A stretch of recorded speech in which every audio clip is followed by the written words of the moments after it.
Anggota Komisi 3 DPR RI, Bimantoro Wiono, menyinggung ada seorang calon hakim agung yang sempat gagal pada seleksi sebelumnya karena kasus plagiat, tetapi kini kembali lolos dalam seleksi calon hakim agung tahun 2025.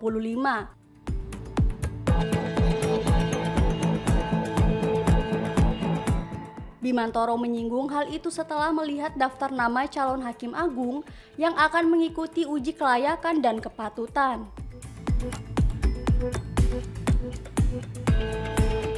Ia mengaku mengenali sosok calon hakim yang diduga sempat melakukan plagiat karena sebelumnya ia menjadi legislator yang menguji sosok tersebut.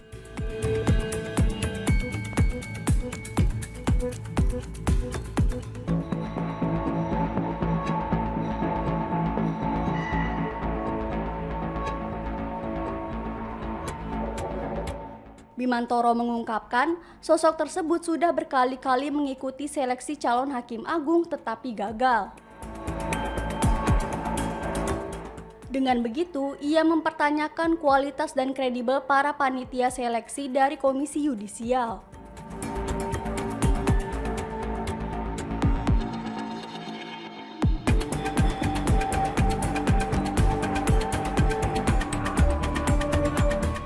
Sementara itu, Ketua Komisi Yudisial Amzulian Rifai menilai sosok tersebut yang sebelumnya tidak lolos karena dituduh melakukan plagiat itu sebenarnya bukan plagiarisme. Namun ia mengutip karyanya sendiri saat mengikuti tes. Rifai mengatakan tidak ada aturan yang melarang orang yang sudah gagal untuk mengikuti kembali seleksi. Namun ia memastikan orang yang sudah gagal itu tidak akan lolos pada seleksi berikutnya.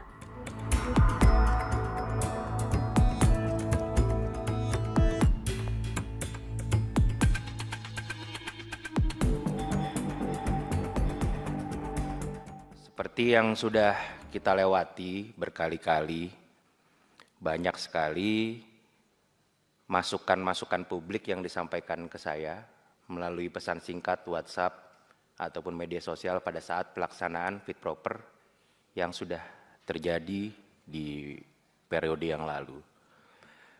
Kami di situ banyak melihat, Pak, masukan-masukan publik, terutama mengenai apakah calon-calon ini bisa dipercaya ke depan dalam mengemban amanah menjadi hakim agung. Tentu saja hari ini kami melihat isu public trust hari ini yang ada di Indonesia, itu trennya menurun di setiap kementerian dan lembaga. Saya melihat di sini yang saya garis bawahi adalah pada sistem peradilan kita, terutama di Mahkamah Agung.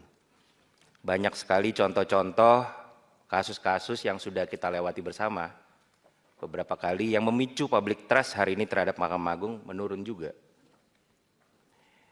Sedangkan Komisi Yudisial, menurut saya itu sama dengan DPR, Pak. Bapak-bapak sekalian mempunyai fungsi pengawasan terhadap peradilan yang terjadi, yang terlaksanakan, yang ada di Indonesia. Salah satunya melalui uji kelayakan calon hakim agung hari ini. Tadi saya sempat kaget, Pak, saya lihat makalah ada beberapa nama yang mungkin saya kenal juga. Kebetulan saya adalah salah satu keluarga dari dunia peradilan. Bapak saya seorang hakim, keluarga saya pun full di dunia peradilan semua. Saya tahu betul kualitas seorang hakim seperti apa, marwah yang harus dijaga seperti apa.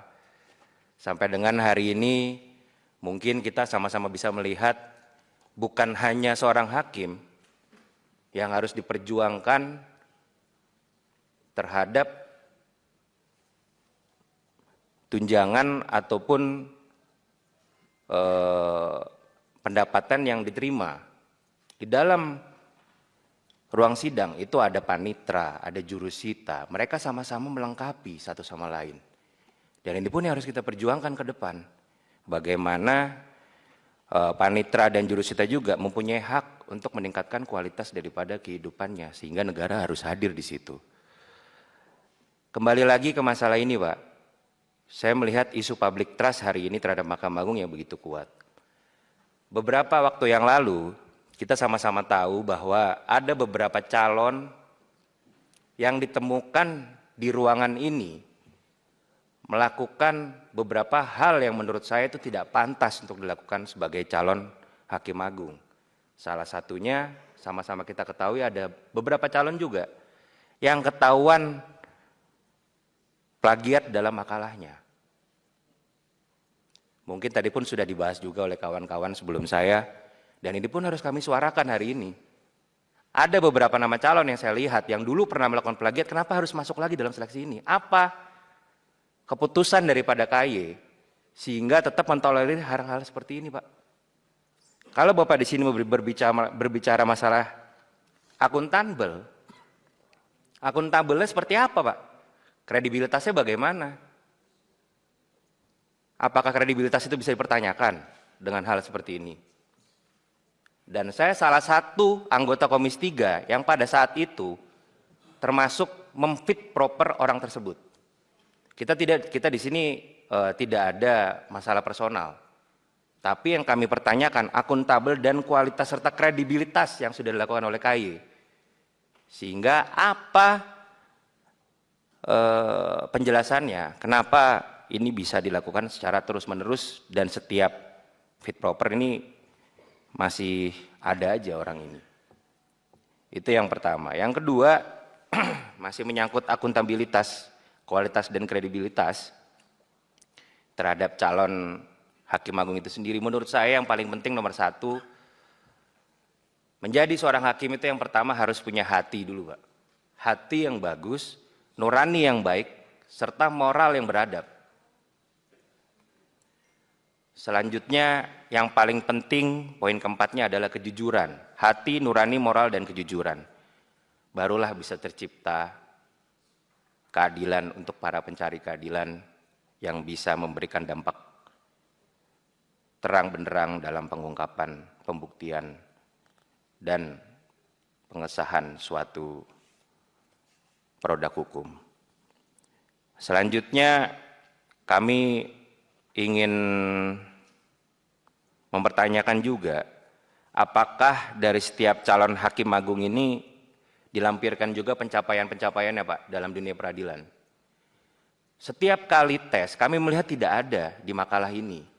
Pencapaiannya apa? Contoh misalnya memang ada dari memang hakim yang mencalonkan menjadi calon Hakim Agung ini. Dulu dia pernah melakukan apa, Pak? Sehingga ada pencapaian di bidang hukum ataupun peradilan yang membuat kita yakin mempercayai mereka. Contoh misalnya pernah membongkar suatu kasus dan lain sebagainya. Apa keberaniannya di situ untuk melawan mafia-mafia hukum yang memang hari ini menjadi isu public trust terhadap dunia peradilan, terutama terhadap Mahkamah Agung. Apa pencapaiannya? Apa dasar kita memilih orang tersebut, Pak? Nah, kami berharap ini pun dilampirkan ke depan apa saja yang pernah dilakukan pencapaian-pencapaian terhadap calon Hakim Agung yang diajukan oleh KY. Mungkin itu saja pimpinan. Terima kasih pimpinan. Ya, terakhir.